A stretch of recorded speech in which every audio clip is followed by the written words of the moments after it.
One Punch Man is one of the most entertaining satires I've seen. A brilliant dissection of the superhero genre and its many stereotypes. A great comedy with surprisingly well-crafted action sequences, at least in the first season, and an anime that I will be spoiling from this point forward. One Punch Man opens with a view of some tomato plants. We see 3 ravens fly by in the background, omens of loss and misfortune.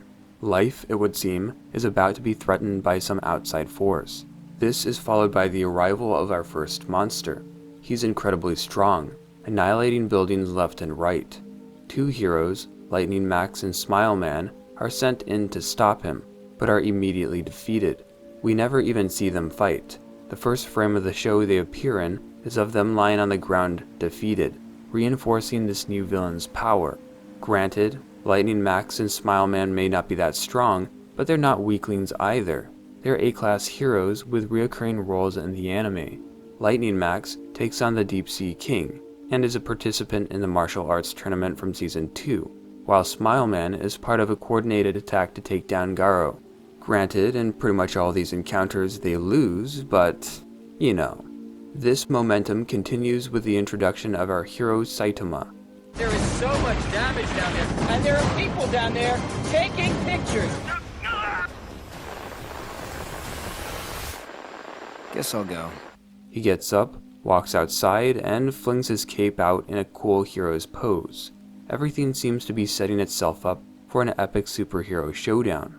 We get a demonstration of his speed, a confident smile when he's asked about his identity, and then he answers with, Just a guy who's a hero for fun.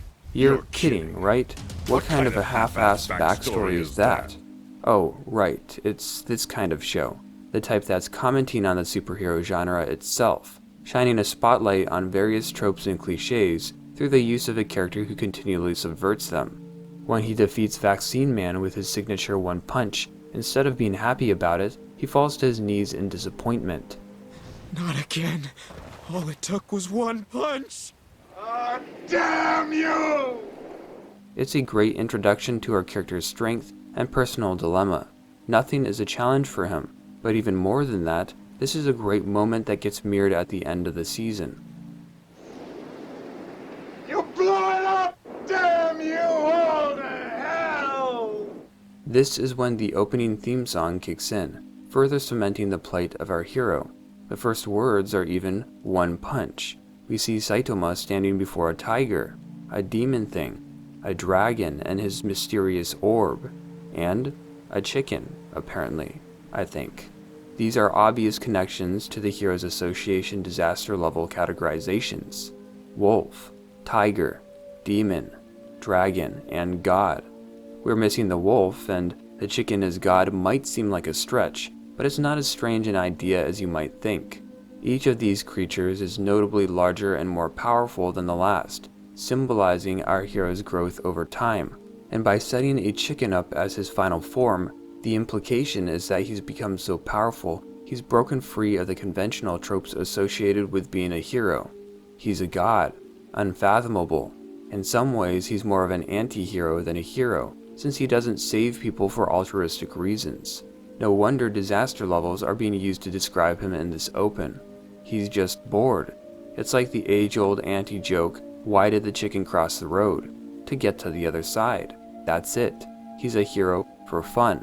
The deeper complex meaning is that things don't always have deeper complex meanings. Obviously, none of this applies to me though, since I never overanalyze anything.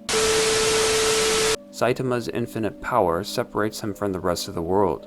He's an anomaly. Lightning strikes him, and he's completely unfazed. As the title theme continues, we get this fun monologue of unique monsters Saitama's come across. This giant marshmallow creature with skinny arms, a walking mouth with teeth, a fiery dragon/griffin thing, a lava rock monster, a robot, this one-eyed worm, a corpse, a monkey with a mace, this weird-looking clown guy. I'm getting a cross between the Joker, a vampire, and, I don't know, the Statue of Liberty. There's this knife-wielding Starman, this green guy with wings or arms or horns coming out of his back. a face made of rock or possibly dirt, a purple monster covered in lips. The designs are all over the place, and I love it. Wouldn't be surprised in the least if many of these were referencing specific villains. The action is also phenomenal, especially given the inevitable brevity of each encounter. A cliff is obliterated. This giant's fist is punched so hard, all the flesh from his body is burned away, leaving just his skeleton. Every fight leaves us wanting more, just as they do for a main character. No wonder he's developed these lifeless chicken eyes. There's something kind of villainous about them, unhuman. From here we see a few shots of characters we'll get to know as time goes by. Genos, Moomin Rider, Speed of Sound Sonic. We see Tatsumaki with a Hero Association banner in the background. Then we get an image of most of the S-Class superheroes. Not all of them. Blast and Genos are missing, and we've got Sweet Mask, an A-Class hero, in here for some bizarre reason. Not sure I get why. If you're going to make exceptions, why not throw in Fubuki as Blizzard? She's a more significant reoccurring character, but whatever. Enough talk about the opening. Let's get back to the episode, where we see a bit of Saitama's backstory. Like, a tiny, tiny bit of it. Just a moment where he decides he wants to become a hero. He's an average, unemployed guy in a suit. There's nothing special about him. All he does is give this one small speech. When I was a little boy, I wanted to be a hero. A superhero who could send rotten villains like you flying with one punch. Then he lucks out in this battle with this talking lobster man and becomes the most powerful superhero of all time. How does he achieve this? Who knows? It doesn't matter. That's not what this anime is about. Any explanation would be nonsensical anyway, and we get plenty of those from other characters. What matters is what this transformation means for Saitama in the present. We see him shopping at some grocery store, counting out change as chaos reigns all around him. He's oblivious to the mass destruction, because there's nothing in this world that can endanger him, so none of it really matters. He hardly seems to care about all the death being caused either, as he rarely hurries to end conflicts. They never end. There's always another one just around the corner. While this giant wipes out hundreds, if not thousands of lives every second, we see Saitama hanging out on his left shoulder. He lets the giant Maragori try killing him, resulting in more skyscrapers and lives being lost, knowing he can end the conflict whenever he wants. He's just hoping for excitement. And when our villain takes a moment to catch his breath, Saitama rises up and ends the fight with a single punch, flattening even more buildings in the process. When he realizes his mistake, he gives the very concerned response of "Whoops," followed by a text screen letting us know that City B has been destroyed. That's a pretty big mistake, unless you're Saitama and seemingly feel no regret. No sense of accomplishment either. No joy, no fear. We even get this whole monologue explaining all of this to us, so there's no need to guess what he's thinking about. There's no sign that the evils of this world are disappearing. You and I are destined to do this forever. So, I guess that means I haven't really made any difference. He's become increasingly distant and detached, as if the pursuit of every higher goal is what makes us human. This episode, this series, explores what might happen if someone reached a point where there was no longer anything else to achieve, nothing to strive for. This premise is further reflected with the inverted pyramid logo we see while Saitama is shopping. The peak, the ultimate prize, that isn't some distant goal, it's the foundation. It's already here. Of course, all this monologuing isn't as straightforward as one might initially think, given the sequences being paired along with it. He claims to be doing the hero thing for fun, but he doesn't seem to enjoy doing anything. He's just trying to fill an unfillable void. He's looking for a challenge that might very well not exist. There's no joy in facing down weaker opponents, just a distant hope that he might someday come across a villain that can challenge him. Then we get this fun dream sequence in which our hero faces down creatures calling themselves subterraneans. Saitama gets to feel that old thrill once again. What is this feeling coming over me? This wild throbbing in my heart. It's been so long. I'd forgotten the exhilaration of a real fight! If you didn't catch the subtle message going on before, you're sure to get it here. And though I tend to prefer subtlety to flair, It's done in such an entertaining, kinetic, logical way, it's actually kind of perfect. You really feel the action. It's epic, highly stylized, incredible. The music builds to this crescendo, brilliantly conveying the joy Saitama feels in this moment. Then he wakes up. A monster claiming to be the subterranean king appears once again, but he's weak. One kick and he's defeated. All his minions, who are far smaller than Saitama's earlier imagination of them, immediately give up and return underground. I've become too strong. Is there a reason the scene is accompanied by a cactus? I don't know. It is the only thing we see him caring for early on, so maybe he views it as a confidant of sorts, a friend, a kindred spirit. They can both survive in areas most would deem inhospitable. This is where an anime would normally have some sort of meaningful or symbolic ending theme, something to tease the show's future progress. But remember that One Punch Man is different. It's subversive. Nothing matters to our protagonist. He's starting at the end of his hero's journey, capable of defeating anyone with one punch. The character has nothing left to strive for, thus there's nothing significant to foreshadow. And that's why the end credits don't bother foreshadowing really anything. It's a collection of snapshots from the uninhabited zone of City Z, where Saitama has been living. Most of the buildings are crumbling. They're being overrun by vegetation. It's a weird clash that feels both hopeless and hopeful at the same time. Signs of destruction abound, but life finds a way to continue. It starts raining, but the sun inevitably returns. Many find themselves abandoned, but there are still those willing to step in and protect the defenseless. Night falls, but we still have beacons of light to cut through the darkness. Saitama is that light, that hope, even if he doesn't realize it. The music adds to this contrast by...